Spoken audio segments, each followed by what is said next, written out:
She then proceeded to Middlesex University in the United Kingdom in 1991 and Durham University in the United Kingdom. After presenting 14 individuals that Kenyans found to have proven professional backgrounds, the names of the 15th and the 16th nominees to the cabinet caught many by surprise.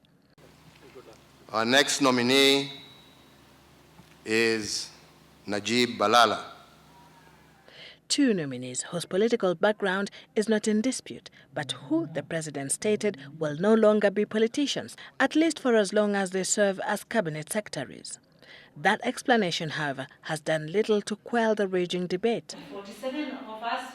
Elected women leaders meeting in Mombasa alongside other parliamentarians, including some sitting in the Appointments Committee, have stated their position.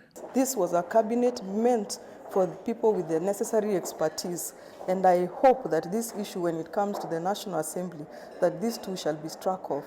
President amesema hawatakuwa kwa siasa kamwe, watafanya kazi ya ministry. Nina hakika watafanya. Tutawachuja. We will get everything about them.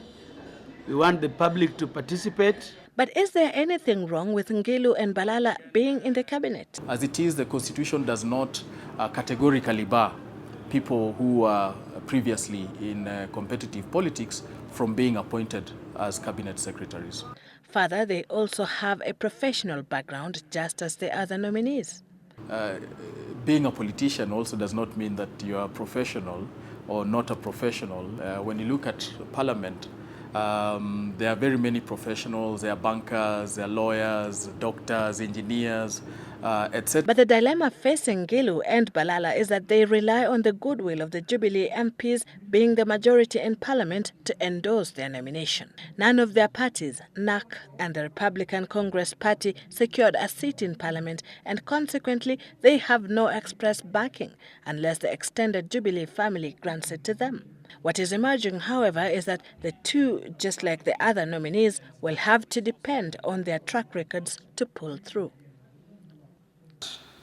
His best stint was at the Ministry of Tourism, where he was elected president of UNWTO. Perhaps that will give Balala an edge during the vetting process. What is, however, in doubt is whether Charity Ngilu will successfully shake off the allegations of graft that surfaced against her while she was the water minister.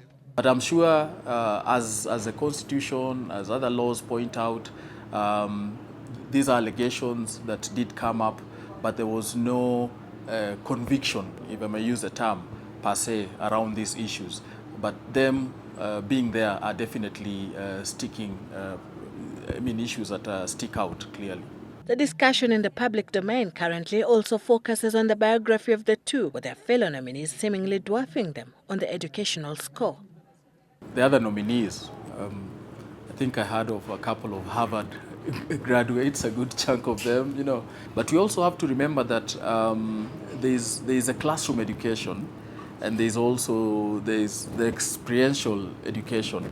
And so Honorable Balala and Honorable Ngilu, when you think of the experience that they've had as cabinet ministers before, definitely helps to leverage and to probably bring a balance when we compare the educational excellence of the other nominees and their experiential excellence also. The nomination of the two may have helped the president and his deputy to satisfy the ethnic and regional requirement as they put together their cabinet. Important to note is that Jubilee did not have as much support in Ngilu's and Balala's home turfs during the general election. So it will be almost obvious that the administration would want to have people from those areas who have already been tested, who have already shown loyalty to the current coalition, and who will be seen to be loyal to the administration as we go on. And as such, it will now depend on whether or not there will be sufficient political capital from the National Assembly to secure them the plum cabinet secretary jobs. Sylvia Chebet, Citizen Weekend.